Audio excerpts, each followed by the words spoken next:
Here I am. Chapter 1. The road that led to Tree Gap had been trod out long before by a herd of cows who were, to say the least, relaxed.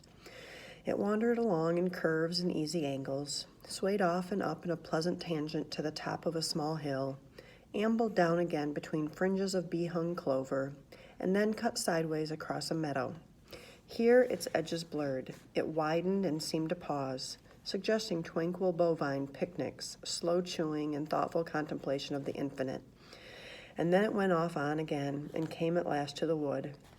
But on reaching the shadows of the first trees, it veered sharply, swung out in a wide arc as if, for the first time, it had reason to think where it was going, and passed around. On the other side of the wood, the sense of easiness dissolved. The road no longer belonged to the cows. It became, instead, and rather abruptly, the property of people. And all at once the sun was uncomfortably hot, the dust oppressive, and the meager grass along its edges somewhat ragged and forlorn. On the left stood the first house, a square and solid cottage with a touch-me-not appearance, surrounded by grass cut painfully to the quick and enclosed by a capable iron fence some 4 feet high, which clearly said, "Move on, we don't want you here." So the road went humbly by and made its way past cottages more and more frequent but less and less forbidding into the village. But the village doesn't matter, except for the jailhouse and the gallows. The first house only is important. The first house, the road, and the wood. There was something strange about the wood. If the look of the first house suggested that you'd better pass it by, so did the look of the wood.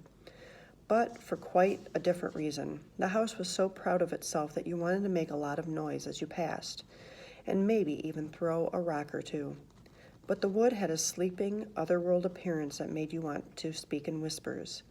This, at least, is what the cows must have thought. Let it keep its peace. We won't disturb it.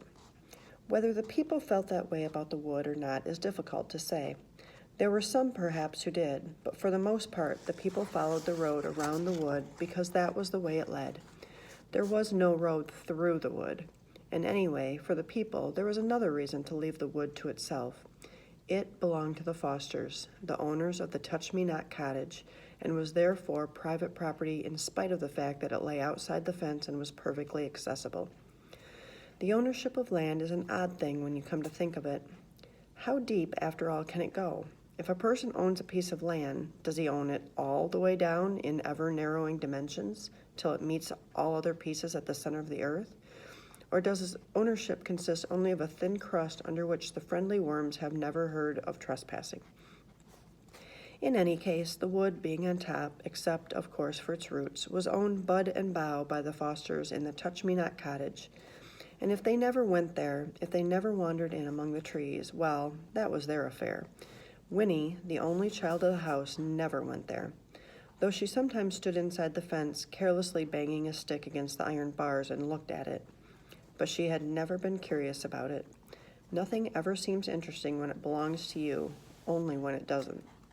And what is interesting anyway about a slim few acres of trees? There will be a dimness shot through with bars of sunlight, a great many squirrels, and birds, a deep, damp mattress of leaves on the ground, and all the other things just as familiar, if not so pleasant, things like spiders, thorns, and grubs. In the end, however, it was the cows who were responsible for the wood's isolation, and the cows, through some wisdom they were not wise to know that they possessed, were very wise indeed. If they had made their road through the wood instead of around it, then the people would have followed the road. The people would have noticed the giant ash tree at the center of the wood, and then, in time, they'd have noticed the little spring bubbling up among its roots in spite of the pebbles piled there to conceal it.